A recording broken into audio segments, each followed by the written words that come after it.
रोज सकाळी माईक समोर येऊन आपल्या अकलेचे दिवे पाजळणारे संजय राऊत ही फुसकी फटाकडी आहे. आजच्या पत्रकार परिषदेमध्ये संजय राऊतांनी तद्दन खोटारडं विधान केलंय की नाशिक आणि परिसरामध्ये उभाठा सक्रिय आहे. मग राऊत मला उत्तर द्या, ज्या उत्तर महाराष्ट्राची जबाबदारी ही तुमच्यावरती होती तिथं तुम्हाला भोपळा का बरं मिळाला?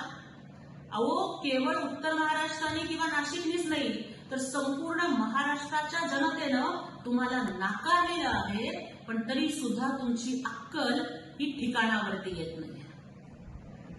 राऊत, जेव्हा तुम्हाला पत्रकारांनी प्रश्न विचारला की कर्नाटकमधल्या काँग्रेस सरकारने मेट्रो स्टेशनला दिलेलं छत्रपती शिवरायांचं नाव बदलून तिथे कुठल्या तरी सेंट मेरीचं का अजून कुणाचं तरी दिलं, तर तेव्हा तुमची बोलती बंद झाली? तेव्हा तुमच्या तोंडातून शब्द फुटत नाही का? भीती वाटली तुम्हाला?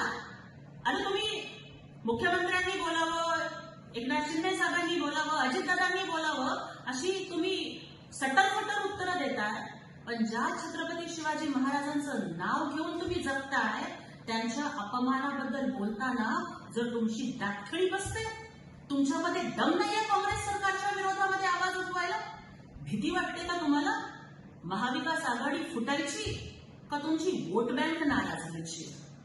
राऊत, तुम्हाला, तुमच्या पक्षाला आणि उभाठाला छत्रपती शिवाजी महाराजांचं नाव घ्यायचा अधिकार नाही, कारण ज्या काँग्रेसच्या मांडीला मांडी लावून बसून त्या काँग्रेसची भांडी घासण्याचं काम तुम्ही करताय, त्या कर्नाटकी काँग्रेसनं माझ्या शिवरायांचं नाव बदलून अपमान केलाय आणि तुमच्या कुणाच्या तोंडातून साधा ब्र निघत नाहीये. आणि तुमच्या जीवनावरती हा महाराष्ट्र तुम्हाला माफ करणार नाही. अरे, त्या काश्मीरमध्ये त्या कुठल्या तरी हजरतबल दर्ग्यामध्ये धर्मांध जिहाद्यांनी देशाचं मानचिन्ह असणाऱ्या अशोक चक्राची तोडफोड केली, तरी सुद्धा तुम्ही कोणी निषेध करत नाही का? तुमची वोट बँक नाराज होण्याची ही भीती तुम्हाला देशविरोधी कारस्थानांमध्ये सहभागी व्हायला लावते. राऊत, आता माझ्या मराठा बांधवांच्या हक्काबद्दल आणि आरक्षणाबद्दल तुम्ही मगरीचे अश्रू ढाळू नका, कारण तुमचं हे प्रेम पूतना मावशीचं प्रेम आहे हे माझ्या बांधवांना माहिती आहे. लाखोच्या संख्येनं हा मराठा समाज बांधव जेव्हा रस्त्यावरती उतरला होता ना मूक मोर्चाच्या माध्यमातून, तेव्हा त्याला मुका मोर्चा म्हणून हिणकस पद्धतीनं टर उडवण्याचं काम हे तुमच्याच सामनामधनं झालं होतं आणि त्याचे तुम्हीच संपादक होता, हे महाराष्ट्र विसरलेला नाही. जे आरक्षण महायुतीनं दिलं, देवेंद्र फडणवीसांनी दिलं, एकनाथजी शिंदे साहेब सुद्धा त्यावेळेस सरकारमध्ये होते, ते न टिकवता घालवण्याचं पाप, कोर्टामध्ये आरक्षण टिकवता न येण्याचं पाप हे तुमच्या महाविकास आघाडी सरकारच्या माथ्यावरती आहे आणि उभाठावरती आहे. हे महाराष्ट्र विसरणार नाही. त्यामुळे असं वेगळी प्रेम तुम्ही दाखवू नका. आणि तुम्ही काय त्या दुसऱ्याला म्हणताय निंदेड असेल तसे, पण राऊत, तुम्ही जामिनावर बाहेर आहात हे विसरू नका. आणि तुम्ही जे 100 दिवस त्या आर्थर रोडच्या तुरुंगात होतात ना, ते काही कुठं समाजसेवा करून किंवा क्रांती करून गेला नव्हता. तुम्ही काही संत नाही आहे. आणि मग मला सांगा की 100 दिवस तुरुंगात राहावे लागले असले कुठले धंदे तुम्ही केले होते? तुमचे हे सगळे गंदे धंदे हे महाराष्ट्राला माहिती आहे. त्यामुळे तुम्ही दुसऱ्या कोणाला नावं ठेवण्याच्या भानगडीतच पडू नका. आणि उपराष्ट्रपती पदाच्या निवडणुकीमध्ये घोडेबाजार झाला म्हणतात. तुम्हाला तुमचे खासदार टिकवता आले नाहीत आणि दुसऱ्याला नावं ठेवता. नाचता येईना अंगण वाकडेसारखं. राऊत, घोडे बाजाराचं जाऊ द्या, पण गाढव बाजारात सुद्धा तुम्हाला कोणी जागा देणार नाही. आधी तुम्ही त्याचा विचार करा. पण याहीपेक्षा सगळ्यात महत्वाची गोष्ट, राऊत आणि त्यांच्यासारखे सगळेच लोक हे जे भारताचा नेपाळ होईल अशी भाषा समाज माध्यमांच्या वरती करतायत. राऊत तर सलग 3 दिवस झालं नेपाळ नेपाळ नेपाळ सारखं मारतील, नेपाळ सारखा हिंसाचार होईल हे बोलताय. हे देशविरोधी कारस्थान नाहीये का? आपल्या देशामध्ये त्यांना अराजक आणायचंय का? आपल्या देशामध्ये त्यांना अनार्की आणि अव्यवस्था आणायची आहे का? देशामध्ये मोदी साहेब पंतप्रधान झाले आणि महाराष्ट्रामध्ये एकनाथजी शिंदे साहेबांच्या नेतृत्वाखाली महायुतीला घवघवीत यश मिळालं, थम्पिंग मेजॉरिटी मिळाली, याच्यामुळे तुमच्या बुडाला इतकी आग लागली की तुम्ही देश पेटवायला निघालात. तुम्ही तरुणाला चिथावणी देताय. तुम्हाला दंगे पेटवायचे या महाराष्ट्रामध्ये आणि भारतामध्ये. अरे आता तरी शहाणे व्हा. हा देश डॉक्टर बाबासाहेब आंबेडकरांच्या संविधानावरती चालतो आणि या देशामध्ये राऊत क्रांती 26 नोव्हेंबर 1949 ला झाली होती, जेव्हा माझ्या बापानं भारतीय संविधानाचे शिल्पकार डॉक्टर बाबासाहेब आंबेडकरांनी या देशाला संविधान बहाल केलं होतं. लोकशाहीची व्याख्या करताना डॉक्टर बाबासाहेब आंबेडकर म्हणतात की रक्ताचा एक थेंब सुद्धा न सांडता जिथं क्रांती करता येते ना, ती लोकशाही असते.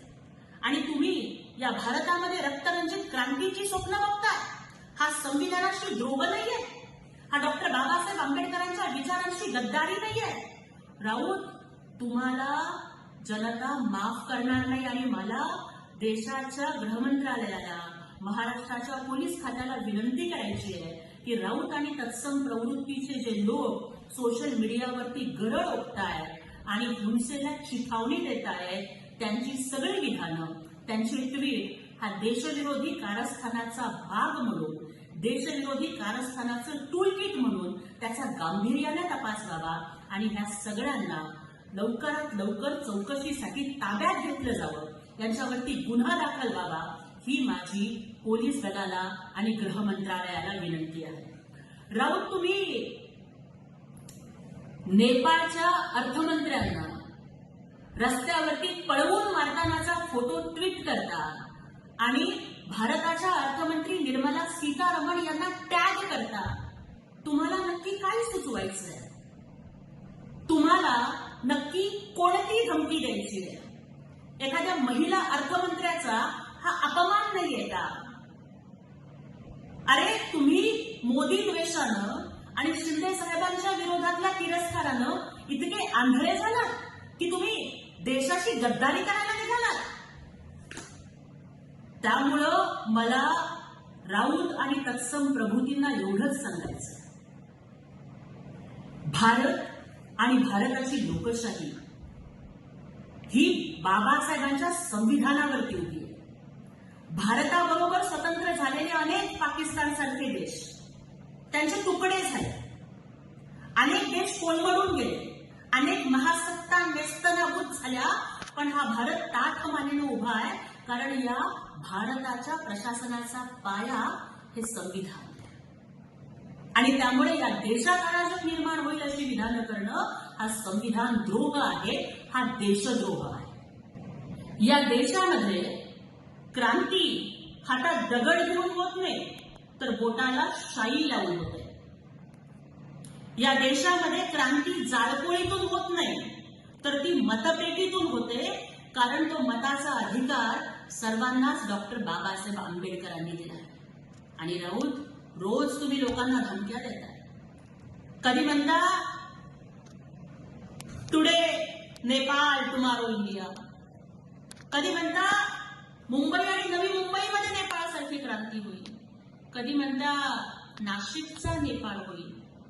अरे स्वतःला खुर्ची मिळाली नाही म्हणून तुम्ही देशामध्ये दंगे पेटवणार आहात.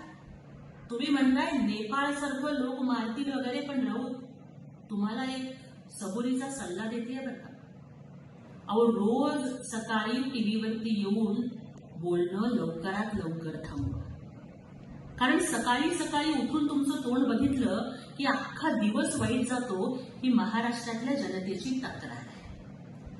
त्यामुळं ते नेपाळसारखं मारणं बाजूला राहू द्या, पण तुम्ही जर लवकरात लवकर रोज सकाळी हे बोलणं जर नाही थांबवलं ना, तर महाराष्ट्राची जनता असेल तिथून तुमच्यावरती कांदे, टमाटे, बटाटे आणि अजून काय काय फेकेल याचा मला विचारच करवत नाही. त्यामुळं राऊत, वैचारिक खतना झाल्यासारखे वागू नका.